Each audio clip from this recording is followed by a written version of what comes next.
স্বাগত জানাচ্ছি এখন টেলিভিশনের ঈদ স্পেশাল মাঠের গুরুতে। আজ আমাদের সাথে আছেন তেমনই একজন মাঠের গুরু, তার সাথে পরিচয় করিয়ে দিব। স্যার, ঈদ মোবারক, কেমন আছেন? আলহামদুলিল্লাহ, আল্লাহ পাক ভালো রেখেছেন। যেমনটি আসলে শোনা হয়ে থাকে যে ক্রিকেটারদের একটা বড় অংশ থাকে তাদের কোচ। বাবা মা তো একটা সার্টিন লেভেল অবধি নার্সিং করে ছেড়ে দেয়, এরপরে কোচদের কাছেই আসেন। প্রথমে বলে নিই কীভাবে আমি কোচ হলাম, এটা তো আগের ব্যাপার না। প্রথমে ছোটোবেলা থেকে ক্রিকেট খেলি, বড় হয়েছি পাকিস্তান লাহোরে। তো ওইখানে ক্রিকেটটা একটা ধর্মের মতো, অলি গলিতে ক্রিকেট হচ্ছে, সব জায়গায় ক্রিকেট। সো এটা দেখে দেখে ক্রিকেটে চলে আসছি। তারপরে ক্রিকেট খেলার মধ্যে আমরা আসছি যখন 74-এ যখন বাংলাদেশে প্রথম লিগ শুরু হয়, তখন সেখানে প্লেয়ার হিসাবে খেলি। তো সুতরাং আমি বাংলাদেশের ক্রিকেটের শৈশব দেখেছি ছোটোবেলায় থেকে, যেহেতু প্লেয়ার ছিলাম, এখন পর্যন্ত আমি জড়িত আছি এখানে। সো প্লেয়ার হিসাবে বিভিন্ন ক্লাবে খেলেছি, ন্যাশনাল টিমেও খেলেছি, কিন্তু কোচিংয়ে আসাটা হচ্ছে আমার 94-এর দিকে। তখন আমার খেলা ছেড়ে দেওয়ার পরে আমি মনে করলাম যে ক্রিকেটের মাধ্যমে আমার পরিচিতি সমাজের ভিতরে, সেই জন্য ক্রিকেটকে কিছু দেওয়ার জন্যে আমি কোচিংয়ে আসলাম। এবং ওই সময় ন্যাশনাল টিম থেকে কেউ কোচিংয়ে আসেনি, আমি আর দীপু চৌধুরী প্রথম আসলাম কোচিংয়ে। এবং আমার যেটা অ্যাসাইনমেন্ট ছিল, প্রথম ওসমান স্যার বা ওসমান ভাই, আমাদের শ্রদ্ধেয় ওসমান ভাই কোচ, তার সাথে দিনাজপুরে আন্ডার-16 একটা ক্যাম্প আমি করি। ওইটাই আমার প্রধান। তারপরে আস্তে আস্তে আমরা সব লেভেলে কোচিং করা শুরু করি। বাট সেই সময় কোচিংটা অনারারি ছিল, কোনো চাকরি জব বা কিছু না, নিজেদের শখে আমরা করতাম। ইভেন ন্যাশনাল টিমে গর্ডন গ্রিজের সাথে আমরা অ্যাসিস্ট করতাম তাকে। পরবর্তীতে 2000 সনে বোর্ড যখন এই জিডি ফর্ম করলো, তখন শ্রীলঙ্কান 3জন কোচ আসলো, একজন আন্ডার-13-এর জন্য, একজন 15, একজন 17-এ। সো আমি ছিলাম আন্ডার-13-এ, ওই যে শ্রীলঙ্কান কোচ ছিল সানারা, তার সাথে ছিলাম। এবং তখন থেকে আমাদের চাকরিটা হলো এবং আজ পর্যন্ত আমরা করে যাচ্ছি এখানে। আপনার কোচিং ক্যারিয়ারের আগে আপনি ক্রিকেটিং ক্যারিয়ারের কথাটি বলছিলেন। আপনি তো দীর্ঘ, আমি যদি ভুল না করে থাকি, 2 দশক মোহামেডানে খেলেছেন। হ্যাঁ, আমি মোহামেডানের খেলোয়াড় ছিলেন। আপনার একটা ঘটনা আমার মনে পড়ে যে আমি একটা জায়গায় দেখেছিলাম, আপনি 75 রান করেছিল আবাহনী, চিরপ্রতিদ্বন্দ্বী। 65 রানে 5 উইকেট যখন, তখন ক্যাপ্টেন আপনাকে বল দিয়েছিলেন ভরসা করে। সেই মুহূর্তে আপনার হ্যাট্রিকের একটি মেমোরি ছিল, এবং সেই ম্যাচটি আপনারা জিতেছিলেন কিনা, আপনার মুখ থেকে সেই গল্পটি জানতে চাই। হ্যাঁ, ওটা খুব 1978-এ ওটা একটা ফাইনাল ছিল, শহীদ স্মৃতি ফাইনাল। এবং ওই টুর্নামেন্টের আগে 2টা টুর্নামেন্ট ছিল, আমরা জিতেছিলাম। এটা হলে আমাদের হ্যাট্রিক টুর্নামেন্ট হতো। তো ফারুক ভাই ক্যাপ্টেন ছিল, হ্যাঁ, 75 রান করে আমরা আউট হয়ে গেছি ফাইনালে। দেন ওরা 61 ফর 5 ছিল, ওখান থেকে ওরা 65-এ অল আউট হয়ে যায়। ফারুক ভাই আমাকে বল দেয় বোলিং করানোর জন্য। আমি 17টা বল করে 3 রানে 5 উইকেট হ্যাট্রিক সহ নিয়েছিলাম। তো হ্যাঁ, ওটা ডেফিনেটলি ওটা খুব স্মরণীয় খেলা ছিল। আর আবাহনী মোহামেডানের খেলা ওই সময় তো দর্শক একবার মাঠে ভরে থাকতো, এবং এই দর্শকরাই কিন্তু আসলে ক্রিকেটটাকে পপুলার করেছে, বিশেষ করে আবাহনী মোহামেডানের তাদের সাপোর্টাররা, ওদের মাধ্যমে কিন্তু ক্রিকেটটা অনেক পপুলার হয়েছে। এই যে আপনি পাকিস্তানের কথা বলছিলেন, কৌতূহলবশত সেই জায়গাটা জিজ্ঞাসা করতে হয়। আপনার বাসা তো পুরান ঢাকাতে, আপনি পাকিস্তানে ক্রিকেট খেলেছেন, আপনার একজন গুরু ছিলেন শুনেছি লাহোরে, তিনি ক্রিকেটের দীক্ষা দিতেন। তার ঘটনা মনে আছে কিনা, বা পাকিস্তানের ক্রিকেট শেখার ব্যাপারটা কি মনে আছে কিনা? অ্যাকচুয়ালি ওখানে যারা ওই সময়, আমাদের সময় কোনো কোচ ছিল না, ওখানে কিছু বড় ভাই থাকতো যারা বাচ্চা থেকে ধরে আনতো, আসো খেলো, মা বাবার কাছে যেত যে তোমার ছেলেকে একটু নিয়ে আসো। তো এরকম আমার প্রতিটা এলাকাতে এরকম এক একজন লোক থাকতো। যেরকম আমাদের এখানে শ্রদ্ধেয় আমাদের মরহুম মোশতাক ভাই ছিলেন, উনিও কিন্তু অর্গানাইজার ছিলেন এরকম বাচ্চা টাচ্চাদের নিয়ে। তাই ওখানে আমাদের ছিলেন শাহ পরওয়ানা সাহেব, একজন বয়স্ক লোক, একা একা থাকতেন, এই কোনো সংসার টংসার কিছু ছিল না, ওই রকম এই বাচ্চাদেরকে নিয়ে আসতো। ওনার মাধ্যমে আমরা ক্রিকেটে আসা। কিন্তু ক্রিকেট খেলাটা যেহেতু বললাম কোচ ছিল না ওই সময়, আমরা শিখতাম হচ্ছে আমাদের বড় ভাইরা যারা ট্রফি ম্যাচ খেলতো, ফার্স্ট ক্লাস ক্রিকেট খেলতো, এবং ওইটা শিখতাম আমরা মাঠে খেলার মাধ্যমে। ওই সময় কোচিং ছিল না, প্র্যাকটিসও ছিল না, ম্যাচের মধ্যে যা শিখতাম, এবং ওইটা অত্যন্ত গুরুত্বপূর্ণ জিনিস ছিল আমাদের ক্রিকেটে এত দূর আসার ক্ষেত্রে। অন্যদের খেলা দেখে আসলে খেলা শেখার বিষয়টি বলছিলেন। হ্যাঁ, অন্যদের খেলা দেখে, এবং আমাকে এই মাঠে পরিস্থিতি মোকাবেলার জন্য কী করতে হবে, এইটার থেকে বড় শিক্ষা আর কিছু নাই। এটা আসলে বলা হয়ে থাকে যে কাগজে কলমে একজনকে যতই শেখানো উচিত যে এই বলটা এভাবে ব্যাকফুট করতে হবে, এই বলটা পাঞ্চ করতে হবে, বাট আসলে যদি মাঠে কেউ না খেলে সেই হয়তো বা সেই জ্ঞানটা একটু লিমিটেশনসের মধ্যেই থেকে যায়। হ্যাঁ। আর পাকিস্তানের কথাটা যদি আবার ফিরে আসি, সেখানে কি বাবার চাকরি সূত্রেই থাকা, এবং কবে নাগাদ আবার বাংলাদেশে পুরোপুরি চলে এলেন? এবং হ্যাঁ, বাংলাদেশে আমার খেললেন? ফাদার লাইব্রেরিয়ান ছিলেন পাকিস্তান সুপ্রিম কোর্টের, তো চাকরি সূত্রে উনি ওখানেই ছিলেন। তো আমরাও ছিলাম 73-তে আবার চলে আসছি এখানে, রিপার্টিশনের পরে আমরা এখানে চলে আসছি। আচ্ছা, এই যে আমাদের দেশে খেলেছেন, আবাহনী মোহামেডান দৌলত দেখেছেন, নিজে পারফর্ম করেছেন, সেই জায়গা থেকে আবার একটু পাকিস্তানের গল্পে যদি ফিরে আসি, একজন পাকিস্তানি ব্যাটার আপনার লেগ স্পিন দেখে অবাক হয়ে গিয়েছিলেন যে বাঙালিরাও এত ভালো গুগলি করতে পারে। ওই ঘটনাটা মনে আছে কিনা, এবং ওই 70-80-র দশকে আসলে লেগ স্পিন, গুগলি এই বিষয়গুলো বাংলাদেশের ক্রিকেটে ছিল কিনা, বা আপনি প্রথম ছিলেন কিনা? না, আমার আগে যিনি আমাদের শ্রদ্ধেয় তান্না ভাই, আমাদের বোর্ডের প্রেসিডেন্টও ছিলেন, উনি রাইট আর্ম লেগ স্পিনার ছিলেন। বাট আমি যখন ক্রিকেট শুরু করি ওনার শেষ মানে ক্রিকেটের প্রায় শেষের দিকে ওনাকে আমি রিপ্লেস করি। এবং এই খেলাটা হয়েছিল 78-এ চিটাগাংয়ে পাকিস্তান টিমের সাথে। এই ইমরান খান, জাহির আব্বাস পাকিস্তান ট্যুরে, ইন্ডিয়া ট্যুরে পাকিস্তান আসছিল, 1-2টা ম্যাচ খেলতে এখানে আসছিল। চিটাগাংয়ে 2 দিনে একটা ম্যাচ ছিল, ওইখানে এই ঘটনা ছিল যে মুদাসসার নাদা ব্যাটিং করছিলেন, আমি একটা গুগলি করেছিলাম, বুঝে নাই, তো খুব আশ্চর্য হয়ে গেছিলো ওটা। তো ওদের দেশে তো লেগ স্পিনার তখন বেশ নাম করা লেগ স্পিনার ওই সময় ওই টিম আব্দুল কাদের ছিল। আব্দুল কাদেরই ছিল। হ্যাঁ, তো ওনার সাথে কি আলাপ হয়েছিল কি আপনার? আব্দুল কাদের আমার ছোটবেলার ফ্রেন্ড, আমরা পাকিস্তানে একসাথে বড় হয়েছি লাহোরে। তো এখনো মানে মারা যাওয়ার আগে পর্যন্ত ওর সাথে যোগাযোগ ছিল আমার। হ্যাঁ, তো আমরা অনেক ক্রিকেট খেলেছি একসাথে আব্দুল কাদেরের সাথে। এই যে আব্দুল কাদিরের কথা বললেন, আমি বাংলাদেশের লেগ স্পিনের প্রেক্ষাপটে যদি আবার একটু ঢুকতে চাই, আমাদের দেশে লেগ স্পিনার বহুত খোঁজা হয়েছে 2004-05-এর দিকে, বা শেষে আমরা লিখন, তানভীর হায়দার, আমিনুল ইসলাম বুলবুল সব ঘুরে আমরা একটা বিশ্ব কাছে নাম তোলার মতো নাম একটা পেয়েছি, রিশাদ হোসেন। তিনি দুর্দান্ত দেশের হয়েও খেলছেন, বিদেশে একটি সিরিজ খেলে আসলেন, বিদেশে একটি ফ্র্যাঞ্চাইজি লিগ খেলে আসলেন, বিগ ব্যাশের মতো জায়গায় প্লেয়ার অফ দ্য সিজন হয়ে আসলেন। কিন্তু এই যে আপনি খেলেছেন আব্দুল কাদিরের সময়ে, মাঝখানে 40টা বছর গ্যাপ, পাকিস্তান তো এর মাঝখানেও কিছু কোয়ালিটি বলার ক্যানেরিয়াদেরও প্রডিউস করেছে। আপনার চোখে কি মনে হয় বাংলাদেশ এই জায়গাটাতে একটু বিশাল গ্যাপ হয়ে গেল কেন? অ্যাকচুয়ালি আমরা যখন ক্রিকেট খেলতাম এখনকার মতো না যে প্রতি মাসেই বাইরের টিম আসছে বা বাইরে যাচ্ছে, বছরে হয়তো একটা আসতো, 2 বছর পরে একটা আসতো। তো সুতরাং ওখানে সুযোগ কম ছিল। ডোমেস্টিক ক্রিকেট অনেক রাইট আর্ম লেগ স্পিনার ছিল, কিন্তু ওই যে বাইরের টিমের সাথে খেলার সুযোগটা খুব কম ছিল, যার ফলে অন্য লেগ স্পিনাররা যারা ছিল সুযোগ কম পেত বাইরের টিমের সাথে খেলার। এটা একটা কারণ। এখন তো অনেক খেলা হচ্ছে, যার ফলে এরা সুযোগ পাচ্ছে। আর রাইট আর্ম লেগ স্পিনার ব্যাপার হচ্ছে যে রাইট আর্ম লেগ স্পিনাররা কীরকম বলার এটা বুঝতে হবে, খালি হলেই হবে না, এবং ওদেরকে কিভাবে ব্যবহার করতে হবে।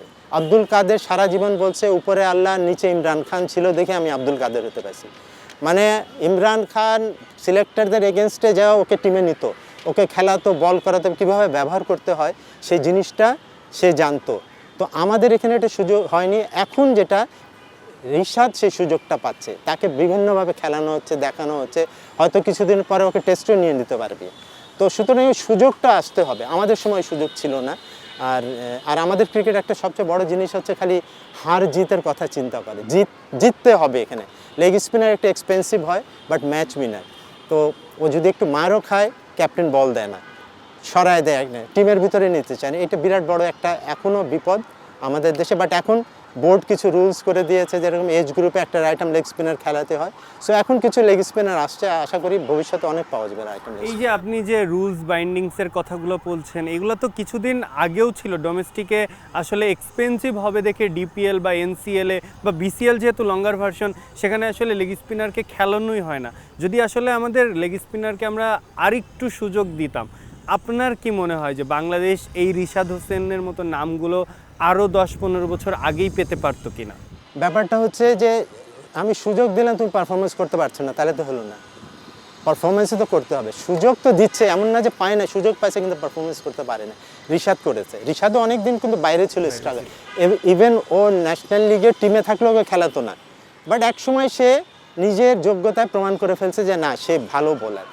এটা নিজের উপরে অনেক ব্যাপারটা হচ্ছে, আমার যোগ্যতা যদি না থাকে আমার খালি সুযোগ দিবে এরকমভাবে তো হবে না। সেই ক্ষেত্রে লিখনের ক্ষেত্রেও তাকে অনেক সুযোগ দেওয়া আছে, এমন যে সুযোগ পায়নি হয়নি, কিন্তু সে ওইভাবে নিজেকে তুলে ধরতে পারেনি।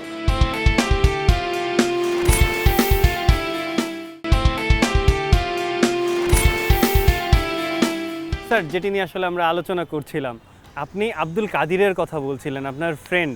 আমি যদি মানে রেকর্ড, ম্যাচ, অ্যানালাইসিস সম্পূর্ণ আলাদা ব্যতি রাখি, বন্ধু সুলভে আপনাদের কখনো আলোচনা হয়েছে যে আপনাদের মধ্যে কে এগিয়ে, বা এমন কোনো গুণ যেটা আপনার তার ভালো লাগতো, বা তার কোনো অ্যাকশান আপনাকে মোহিত করেছে, বা আপনাকে কখনো বলেছেন যে গনি তোমার এই জিনিসটা অনেক ভালো? না, এটা ছোটোবেলায়, তো ছোটোবেলায় ওর ভিতরে একটা জিনিস ছিল, কিন্তু লেখাপড়া জানতো না, হ্যাঁ, কিন্তু ক্রিকেটে বিরাট বড়, সে পিএইচডি হোল্ডার ক্রিকেটে খেলার মধ্যে, এবং সারাক্ষণ সে বল নিয়েই কিছু না কিছু করতো হাতের মধ্যে। প্রচণ্ড কষ্ট করেছে সে, প্রচণ্ড কষ্ট করেছে, এবং আমি মনে করি ওর সময় কোচ ছিল না, ও তখন পাকিস্তান টিম ইন্তেখাব আলম খেলে, মুশতাক মোহাম্মদ খেলে, ওদেরকে যায় যায় মাঠে দেখতো, দূর থেকে দেখতো ওরা কী করছে, এইভাবে কিন্তু শিখেছে। সুতরাং ওর শিখার মানে খুব কঠিন বাস্তবতার মধ্যে সে কিন্তু লেগ স্পিনার হয়েছে। তো এবং আমি মনে করি সেই সময় কোনো এত মিডিয়া ছিল না ওর সময়। এখনকার যদি মধ্যে মিডিয়া থাকতো, ও তাহলে শেন ওয়ার্নের থেকে ওকে বলতো বড়, এবং আমি মনে করি ও শেন ওয়ার্ন থেকে বড় বলার ছিল। আমি যদি সেই জায়গা থেকে যাই, মানে আপনি ক্রিকেট খেলেছেন, আপনি পরবর্তীতে বললেন কোচ হওয়ার পেছনে অনুপ্রেরণা, সেটা তো অনেক পরের হিসাব। যখন আপনি শুরুতে বিনা পয়সায় কোচিং করাতেন, আমরা তো এমনটিও শুনেছি যে এই বছর 4-5 আগেও আপনি ফ্রিতেই কোচিং করিয়েছেন। অঙ্কুর একাডেমি নামে একটি ক্রিকেট একাডেমি আপনি গড়ে তুলেছিলেন, সেটির পেছনের গল্পটা যদি একটু জানানো যায়। অ্যাকচুয়ালি আমরা 94-এ আমাদের একটা সেটব্যাক হয় আইসিসি ট্রফি থেকে, আমরা চ্যাম্পিয়ন হতে পারিনি, যারপর ওয়ার্ল্ড কাপ খেলতে পারিনি। তো মানুষের মধ্যে একটা হতাশা চলে আসছিল ক্রিকেটের ভিতরে। ওই সময় আমাদের বোর্ড প্রেসিডেন্ট ছিলেন সাবির হোসেন চৌধুরী সাহেব। তো উনি একটা করলেন কি, বাচ্চাদের একটা ক্যাম্প করলেন ঢাকা স্টেডিয়ামে, বিনা পয়সায় আসতো, পুরো স্টেডিয়াম মধ্যে 200-400 কি আরও বেশি ছেলে প্লেয়ার থাকতো। ওখানে আমরা তখন মাত্র কোচিংয়ে ঢুকেছি, আমাদের সিনিয়র কোচরা আলতাফ ভাই, মন্টু ভাই, ওসমান ভাই, এরা কোচিং করাতো, আমরাও ওখানে করতাম। তো কিন্তু ওই যে ফান্ডের অভাবে একসময় ওটা বন্ধ হয়ে গেল। তো ওখানে বন্ধ হয়ে যাওয়ার পর কিছু ভালো ভালো ছেলে ছিল, এই যে আশরাফুল, শাহরিয়ার, মেহরাব, এরা ছিল। তো এদের আর কোনো খেলার জায়গা ছিল না। তখন আমি এদের ভিতর থেকে 50টা ছেলে নিয়ে আবাহনী মাঠে আমি নিজের থেকে প্র্যাকটিস করানো শুরু করলাম। এই আমার শুরু। তো এইভাবেই বলটল জোগাড় করতো, আমাদের ফ্রেন্ড ছিল, ডক্টর মিশা ছিল, এরা বলটল কিনে দিত, এইভাবে আমাদের ওই কোচিং স্কুলটা শুরু হয় 95-এ। এখন অঙ্কুর একাডেমির অবস্থা এখন আসে, আমাদের চলছে, প্র্যাকটিস করে, হ্যাঁ, ঠিক না। কিন্তু এখন ব্যাপারটা হয়ে গেছে কি, যে একটু অন্যরকম জিনিস হচ্ছে, বিনা পয়সায় করলে মনে করে বোধহয় এখানে ঠিক মতো শেখায় না কিছু একটা। মানুষ এখন হয়ে গেছে জার্সির দিকে বেশি চলে গেছে, কোথায় বেশি বেতন নেয় মনে করে ওখানে মা বাবারা উঠেছে, যার ফলে আছে আমাদের ওটা, আমরাও ওরকম করি। বাট আমাদের কোচিংয়ের একটা সবচেয়ে বড় গুণ হচ্ছে, আমরা যার দ্বারা খেলা হবে না তাকে আমরা বলে দিই, কারণ কারোর সময় নষ্ট করতে চাই না। কারণ খেলাধুলা সবাই খেলবে, এটা অধিকার তার, কিন্তু প্লেয়ার হবে 1%ও প্লেয়ার হবে না, তাই না? তো ওদেরকে এই জন্য আমরা বলে দিই যেন ওদের সেকেন্ড অপশানটা থাকে, লেখাপড়াটা যেন করে, সেই জন্য কিছু করে অ্যাটলিস্ট ক্রিকেট যেন ওকে না ডুবায়, ক্রিকেট যেন না ভবিষ্যৎ, কারণ আনসার্টেন, ক্রিকেট খেলাটা আনসার্টেন। 10 বছর চেষ্টা করলো, এরপরে এটা কিছুই হলো না। বিকজ একটা জিনিস খুব ইম্পর্টেন্ট, আল্লাহর গুণ যদি না থাকে, কোচের কাজ হচ্ছে প্লেয়ারকে হেল্প করা, জাস্ট হেল্প করা। আর কোচ প্লেয়ার তৈরি করতে পারে না, আমি বলে দিই।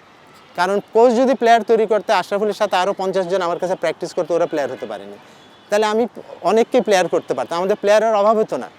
সো জিনিসটা হচ্ছে যে বাচ্চার ভিতরে ট্যালেন্ট আছে কিনা, এবং ওটাকে রাইট পথে নিয়ে যাওয়াটাই হচ্ছে কোচের কাজ, একটা অ্যাডভাইস করা, আর কিছু না। পরিশ্রম তো একজন করবেই, তার পেছনে মেহনতও একজন করবে, কিন্তু তার সাথে সাথে ট্যালেন্টটাও থাকা লাগবে। ডেফিনেটলি আশরাফুলের যেমনটি ছিল। আশরাফুলকে কি দেখে আসলে পিক করেছিলেন, এবং এই যে অভিষেক টেস্টে মাত্র 17 বছরের একটা ছেলে সেঞ্চুরি করে ফেলবে, এটা কি আসলে ভেবেছিলেন কিনা, বা আশরাফুল শুরুর দিনগুলোতে কেমন ছিল যখন আশরাফুল আসলে স্টার? আমি বললাম না যে ন্যাচারাল জিনিস আমরা খুঁজি, ন্যাচারাল, ও একবার ন্যাচারাল ছিল আমাদের কাছে, যখন আসছে না সব কিছু পারতো, আমরা যে হাতে করে শিখেছি এমন নয়। আর সাহস ছিল প্রচণ্ড রকম, ও সাহস ছিল। ও যখন ছোট, আমরা ওকে বড়দের ভিতরে দিতাম না, ও খালি বড়দের ভিতরে খেলবে, আমাকে বড়দের ভিতরে দেয় না কেন। পরে একদিন দিলাম, তো যে ব্যাটিং করলো তখন নিজেই আমরা আবার একটু লজ্জা পেয়ে গেলাম যে কেন এতদিন দিলাম না। তো কিছু জিনিস আছে না, দেখা যায়, বোঝা যায় যে এই ছেলেটার ভিতরে এই আছে। তো ওইভাবে ও ন্যাচারাল ছিল, আর কোনো কিছু তো ভয় পেত না, বোলিং করতো, এভরিথিং। এই আশরাফুলের ব্যাপারটি যে বললেন যে ভয় পেত না, আমরা সচরাচর শুনে থাকি যারা খুব মেধাবী বা ট্যালেন্টেড হয় তারা একটু দুরন্ত হয়, এই যে বড়দের সাথে খেলতে চাওয়া। আশরাফুল কি দুরন্ত ছিল কিনা, নাকি ভদ্র শান্তশিষ্ট স্বভাব? না, দুরন্ত তো, যে প্লেয়ার হবে তাকে একটু দুরন্ত হতে হবে, ভদ্র ওরা প্লেয়ার হতে পারে না। আর এই দুরন্ত হওয়ার কারণ হচ্ছে, যেই এলাকায় থাকতো অনেক ওপেন মাঠ ছিল, 24 ঘন্টা ওখানে খালি ক্রিকেট খেলতো তারা, যা শিখছে ওখানেই শিখে চলে আসছে। সো খোলা মাঠটা খুব ইম্পর্টেন্ট। প্লেয়ার তৈরি হয় খোলা মাঠে, খেলে আসে স্টেডিয়ামে, শিখে স্টেডিয়ামে খেলবে। আমরা এখানে আগে স্টেডিয়াম বানাই, মাঠটা আর এগুলাতে জায়গাতে বিল্ডিং তুলে শুরু করে দিয়েছি। তো জিনিসটা হচ্ছে যে ও যেহেতু ও একটা ওপেন জায়গায় ক্রিকেট খেলতো, ওর সাথে আরও অনেকে, যে আশিক এখন যে ফিল্ডিং কোচ বাংলাদেশ টিমের, ওর সাথেরই, ওরা একসাথে পাশাপাশি ওরা থাকতো।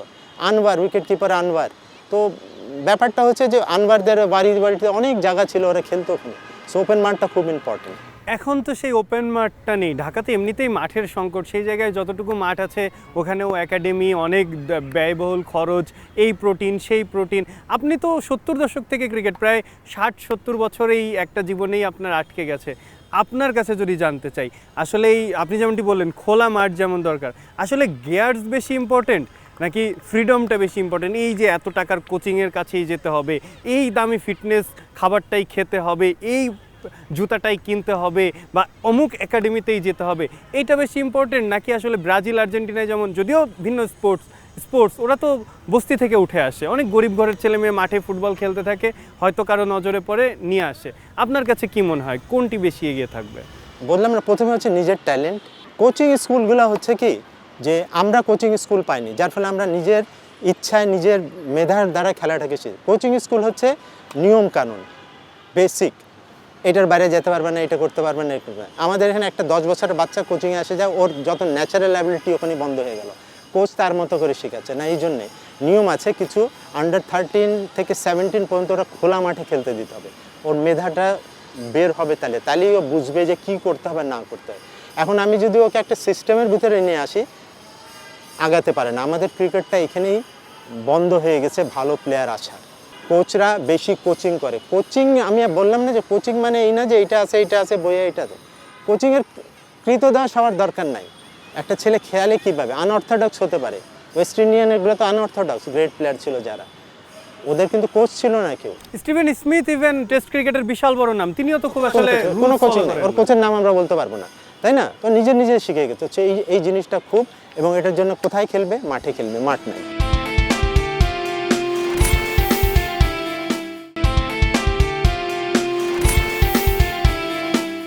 আশরাফুলের ব্যাপারটাতে যদি আবার একটু আমি কানেক্ট করতে চাই, আশরাফুল একবার বেশ আক্ষেপ করে বলেছিলেন, তাকে জিজ্ঞাসা করা হচ্ছিল যে আপনি তো দেশের প্রথম সুপারস্টার, আশার ফুল বলা হতো আপনাকে, আপনার ক্যারিয়ারটা এরকম হয়ে গেল কেন?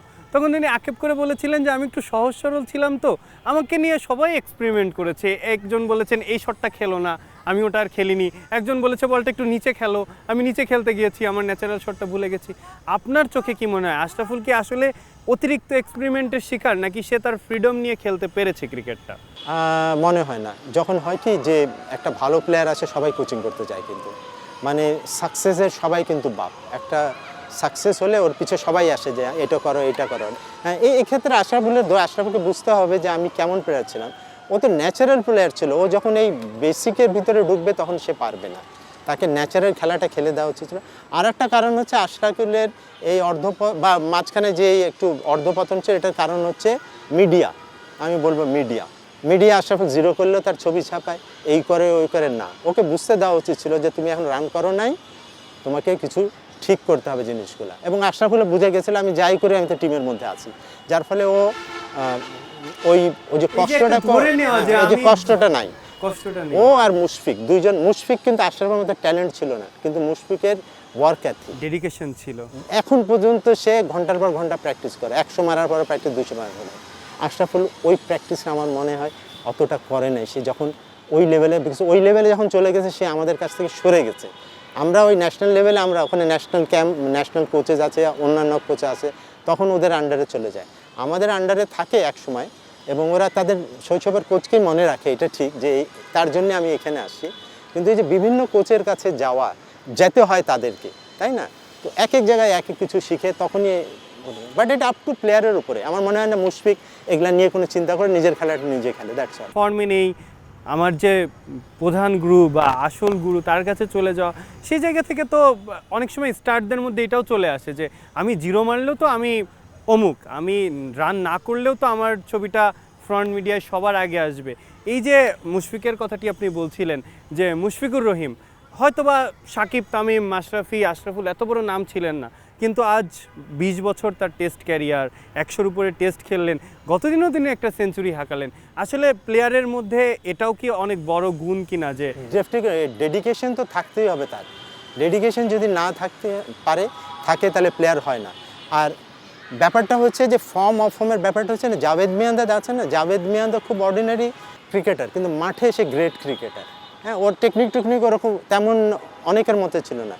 ও বলতো আমি যদি রান না করি, আমি কেন করি না এটা আমি জানি, এবং আমি কীভাবে ওটাকে আমি কাম ব্যাক করতে পারবো আমি জানি ওটা। ও কোচের কাছে যায় না, কোনো সময় যায়নি, ও নিজে বুঝতো জিনিসটা।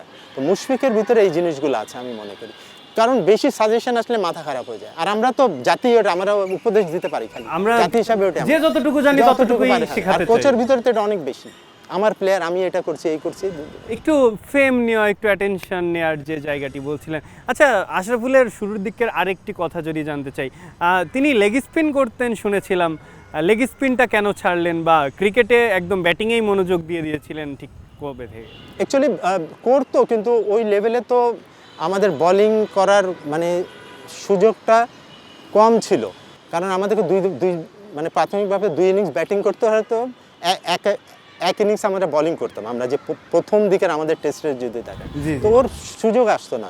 আস্তে আস্তে ডোমেস্টিক ক্রিকেটে সে অনেক বল করেছে, অনেক করেছে, বাট যখন উপর লেভেলে চলে যায় না, তখন দুইটা করাটা একটু ডিফিকাল্ট। আজকাল অনেকে করছে বিকজ এই দুইটা ফরম্যাট চলে আসে, ওডিআই আর টি-20 ফরম্যাট। আমাদের ওই সময় আশরাফুলের সময় টি-20ও ছিল না, মানে পরের দিকে আসছে, ওয়ানডে খুব কমই খেলতো বাংলাদেশ, তো সেই জন্য আর তো বোলিংটা বেশি করতে পারতো না।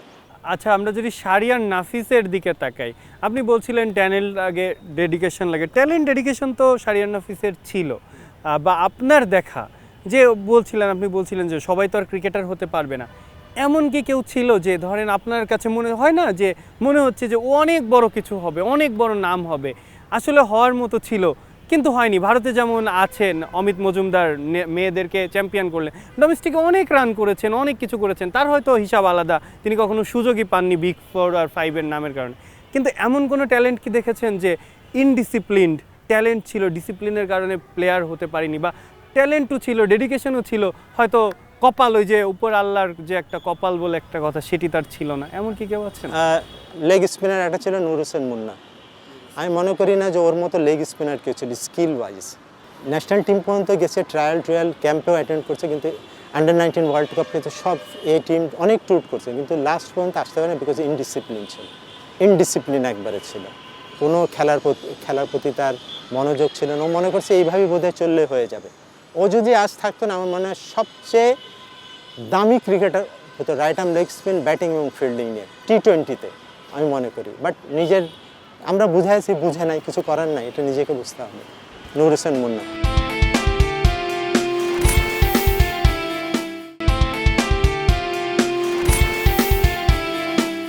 ঈদের যে ব্যাপারটি আসলে স্যার বলছিলাম, বসে কথা বলি, বসুন প্লিজ।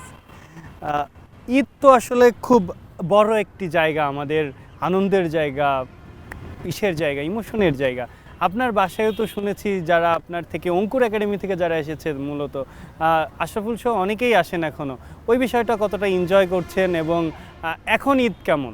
অ্যাকচুয়ালি ঈদ তো বাচ্চাদের, এই বয়সে আর ঈদ কি, এই বয়সে ঈদ মানে হচ্ছে দায়িত্ব, সবাই সব কিছু দেওয়ার, সব কিছু ঠিক মতো আছে কি না, এটাই হচ্ছে দায়িত্ব। আর ব্যক্তিগতভাবে গোরস্থানে যাওয়া, মা বাবার কবর জিয়ারত করা, নানা নানি দাদা দাদি, এটা হচ্ছে আমাদের এই বয়সের দায়িত্ব।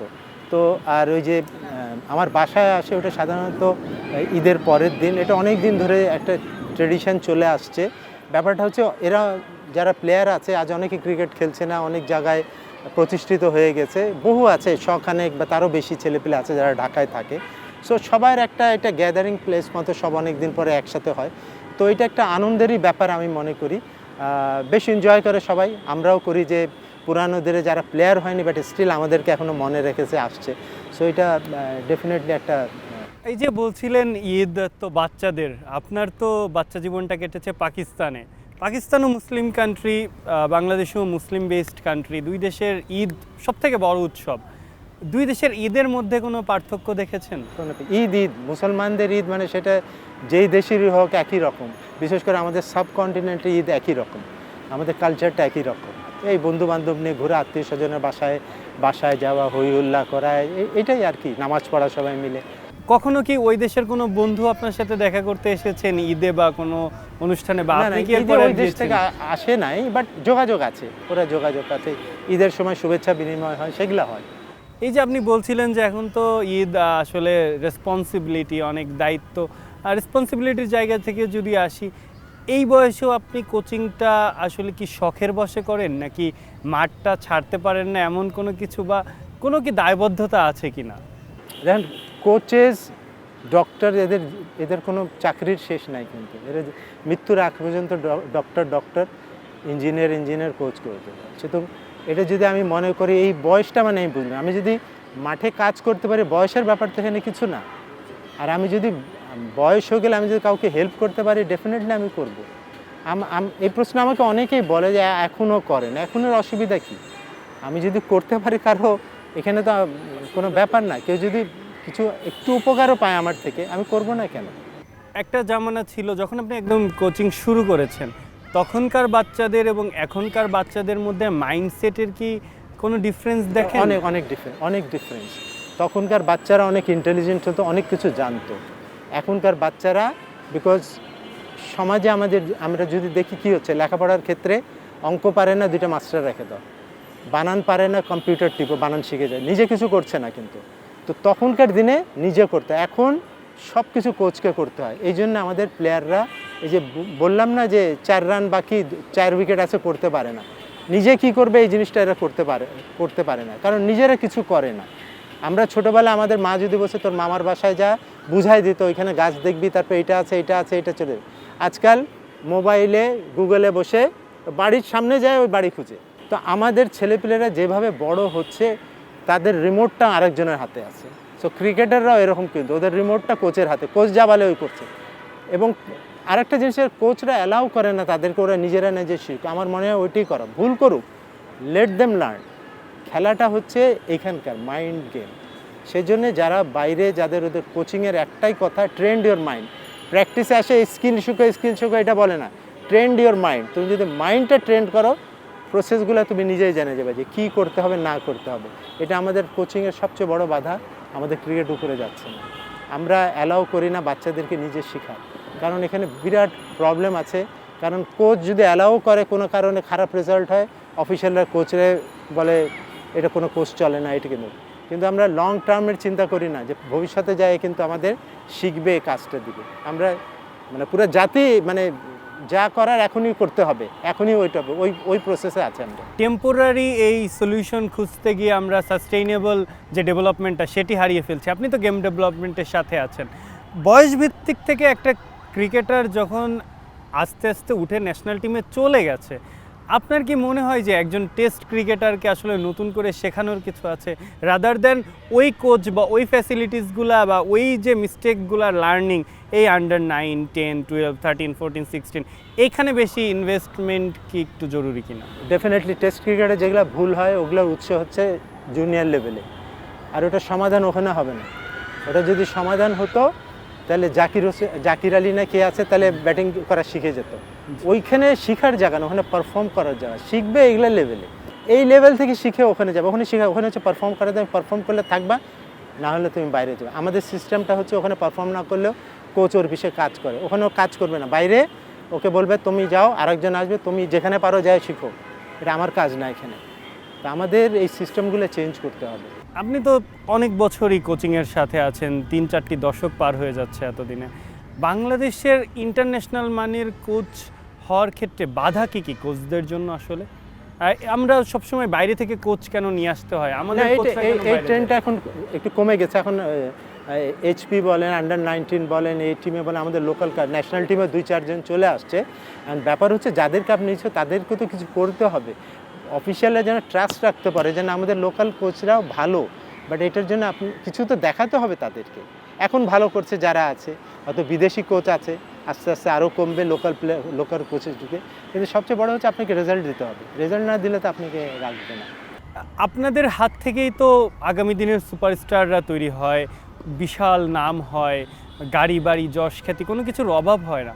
কোচদের জীবনটা আসলে কেমন? কোচরা কি সেই কাঙ্ক্ষিত নাম ফেম পান, বা তারা কি আসলে কখনো চান যে তাদের নাম হোক, ভুল হোক? দুনিয়ার যারা রিয়েল কোচ তারা নাম চায় না, তারা ওটা কি, তারা এটা আমি বললাম না, এটা থ্যাঙ্কসলেস জব। হ্যাঁ, প্রফেশনাল কোচিং আলাদা জিনিস, সেখানে টাকা পয়সার ব্যাপার আছে, কিন্তু তারপরেও যারা ভালো কোচ কি পেলো না পেলো এটা নিয়ে চিন্তা করে না, কারণ মানুষই বলবে যে এই কোচটা ভালো।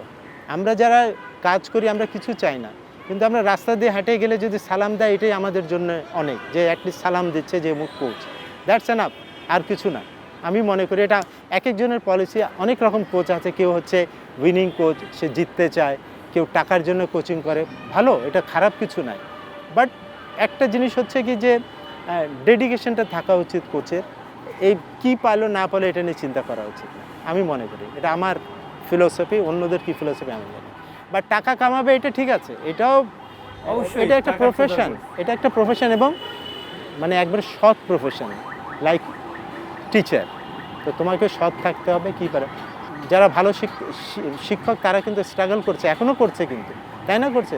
যারা স্কুল কোচিং স্কুল খুলে রেখে দিয়েছে তারা কিন্তু গাড়ি বাড়ি সব করছে। সো ইটস নিজের উপরে, এটা আমি বলি না যে এটা যারা করছে তারা খারাপ, বা আমি করছি না দেখে আমি খারাপ। আমার স্যাটিসফ্যাকশন যদি আমি এটা করে পাই, গুড এনাফ। অনেক সময় তো এমনও দেখা যায় যে আসলে কোচের তো নিজেরই একটা বিশাল বড় পরিচয় যে তিনি একজন কাণ্ডারি, তবে এমনও তো হয় যে তারা অন্যর নাম বেচে বাঁচতে চান, যে আমি অমুককে তৈরি করেছি, আমি তমুককে জাতীয় দলে ঢুকিয়েছি, স্টার করে দিয়েছি। আপনার কি মনে হয় এই? আমি বললাম না, এটা একটা ব্যক্তিগত ব্যাপার। আমি মনে করি যে নিজে না বলে কোচ, ওই প্লেয়ারটা যদি বলে এটাতে বেশি আনন্দ, আমি মনে করি। কারণ আমি ওকে করলাম, তাহলে ওর সাথে যে বললাম না আরও 50 জন ছিল, ওরা হলো না কেন, ওরে বানালে না কেন? ওই দায়িত্বটা তো তোমার ছিল, তো ওরা হলো না কেন? ওই ব্যর্থতা তাহলে তোমার, সেই ব্যর্থতাকেও নাও, যে ঠিক আছে তুমি ক্রেডিট নাও, কিন্তু ওর সাথে আরও ছিল, ওরা পারেনি, ওই ব্যর্থতাটা তোমার, ওটারও তোমার দায়িত্ব নিতে হবে। সো ব্যাপারটা হচ্ছে এটা ইন্ডিভিজুয়াল ব্যাপার, যে যেভাবে এটাকে প্রকাশ করে, আর কিছু না। যেমনটি আসলে বলছিলেন যে কোচিং আপনারা যখন শুরু করেছিলেন তখন তো আসলে কোচও ছিল না, বড় ভাইদের দেখে শিখতেন। আপনারাও যখন কোচিং শুরু করেছেন তখন জিনিসটি আসলে থ্যাঙ্কসলেস জব, এখনও আসলে সেটি, তবে আপনারা তো একদম বিনামূল্যেই করতেন। তবে এখন কোচিংটাকে তো প্রফেশনালি নিচ্ছে অনেকে, এটাকে একটা সিকিউরড লাইফ হিসাবে, এমপ্লয়মেন্ট হিসাবে নিচ্ছে, চাকরি হিসাবে নিচ্ছে। বাংলাদেশ থেকে যারা আগামী দিনের কোচ হতে চান, এখন তো ক্রিকেটে অনেক চেঞ্জ হয়েছে, কপি বুক থেকে এখন শুরুতে এসেই অ্যাটাক বা বলারদেরকে এক ধরনের আক্রমণ করে চার্জ করে যাওয়া, এই সব জায়গার মধ্যে থেকে নতুন যুগের কোচিংয়ের সাথে আপনার কি মনে হয়? তা যদি কেউ আপনার কাছে আসে কোনো প্রশ্ন নিয়ে, যে আমি তো এইটা জানি, তবে আমার আরও জানা দরকার, আমি কোচ হতে চাই, আপনি কি তাদের কিভাবে অনুপ্রেরণা দিবেন, বা তাদের উদ্দেশ্যে কোনো ম্যাচে যদি দিতে চান? তাকে একটা নলেজেবল হতে হবে, ইন্টারন্যাশনাল ক্রিকেটে কী হচ্ছে না হচ্ছে এগুলোর খবর রাখতে হবে। আজকাল হয়ে গেছে কি, মিডিয়া ক্রিকেটটাকে এমন একটা পর্যায়ে নিয়ে গেছে যে আপনি কি জানেন এটাকে আপনাকে বলতে হবে, এবং ওটা বুঝে যায় পারফরমেন্স। একটা প্লেয়ার খেলতে পারছে না, কোচকে জিজ্ঞেস করে যে কেন হচ্ছে না হচ্ছে না। সুতরাং এই জিনিসগুলো জানতে হবে, আপডেট হতে হবে, নিজের এনহ্যান্স করতে হবে অ্যাবিলিটিগুলোকে। সো জুনিয়র লেভেলে কোচিং একরকম, ইন্টারমিডিয়েট লেভেলে একরকম, টপ লেভেলে একরকম। অ্যান্ড আপনি কোথায় করবেন আপনাকে এটা ডিসাইড করতে হবে অ্যাজ এ কোচ। আমি জুনিয়র লেভেলে এখানে যদি করতে হয় টেকনিক, কারেকশান, এগুলো জিনিস খুব ভালো হতে হবে। তার উপরে গেলে টেকনিক কাম ট্যাকটিসগুলো জানতে হবে, উপরে গেলে ট্যাকটিস, উপরে যত উপরে যাবে তত গেম ওরিয়েন্টেড কোচিং হয় ওখানে, যে কি হয় না হয় এগুলো কীভাবে মোকাবিলা করতে হয়। তো এই জন্যে যারা ওই লেভেলে কোচিং করে ন্যাশনাল টিমে, তাদের প্লেইং ক্যারিয়ারটা খুব ইম্পর্টেন্ট। ওরা কি ফেস করতো, কি হতে পারে, এই জিনিসগুলো। আপনি অফ দ্য রেকর্ডে বলছিলেন আসলে যে ন্যাশনাল টিমকে সাপোর্ট দিচ্ছে, তাদেরকে দেখভাল করছে, তার জন্য তো ওই জিনিসটা ইম্পর্টেন্ট যে একটা 140-র বাউন্সার তার পাশ দিয়ে গেলে সেই ওটা বলতে পারবে যে ওই মুহূর্তে কেমনটা ফিল হয়। একটা কপি বুক গ্রামার রুলস তো থাকে, আরেকটা হচ্ছে যে নিজে দেখে শিখেছি। যেমন মুশফিকুর রহিম 20 বছর টেস্ট খেলেছেন, তিনি বলতে পারবেন যে আসলে জোফরা আর্চারের বল কেমন, জাসপ্রীত বুমরার ইয়র্কার কেমন, বা শোয়েব আখতারের গতি কেমন ছিল। সেই জায়গা থেকে আপনি কি মনে করেন যে আমাদের দেশের যারা লিজেন্ডারি ক্রিকেটার, এই জামানায় যাদেরকে দেখে প্লেয়াররা বড় হয়েছে, দর্শকরা বড় হচ্ছে, তাদের কোচিংয়ের দিকে আসার ব্যাপারে আপনি কি কখনো অনুপ্রেরণা দিতে চেয়েছেন বা তাদের উদ্দেশ্যে কোনো message অ্যাকচুয়ালি দিতে চান? যারা আমাদের এখানে ভালো ভালো প্লেয়ার ছিল, যে বাসার বলেন ব্যাটিংয়ে, নান্নু বলেন, আরও অনেকে আছে, হ্যাঁ, লিপু বলেন, বা এরা কেউ কোচিংয়ে আসে নাই, কিন্তু আমি মনে করি এদের যে ভালো জিনিসগুলো ছিল আমাদের ওদের পরের জেনারেশনরা পায় নাই। এদের উচিত ছিল এই কোচিংয়ে আসে, বরং এরা আসে না, এরা বোর্ডের ডাইরেক্টর হবে, কে কী হবে না হবে এগুলোর ভিতরে ছিল। এখনও ওইটা চলছে। আর অন্যান্য দেশে দেখেন খেলা ছাড়ে পরের দিন কোচিংয়ে ঢুকে বড় বড় প্লেয়াররা। আমরা তো পাশের দেশেও দেখেছি রাউন্ড ইন্ডিয়া সব দেশেই তারা কোচিংয়ে আসে, কেন? অন্যরা যেন তাদের থেকে বেনিফিটেড হয়। So, আমাদের দেশে এটা এখন কিছু প্লেয়ার কোচিংয়ে আসছে, কিন্তু আবার ওরা ওই দিয়ে আসে, বলে আসে যে আমি অমুক টিমের কোচ হবো, এটা ঠিক না। এটা তুমি ওখানে যোগ্য কিনা, তুমি যোগ্যতা অনুসারে যাবা ওখানে, যে আমি অমুক ওই গ্রুপের কোচ হবো, ওটা হবে, এটা ঠিক না। এটা ম্যানেজমেন্টের দেখা উচিত যে এ ওইখানের জন্য ঠিক আছে না, তারও উপরে ঠিক আছে না, আরও নিচে ঠিক আছে। সো এই জিনিসগুলো দেখতে হবে। স্যার আপনাকে অসংখ্য ধন্যবাদ আমাদেরকে সময় দেওয়ার জন্য। আপনাদেরকে ধন্যবাদ। আজকের মতো এখানেই শেষ করছি মাঠের গুরুর এবারের আয়োজন।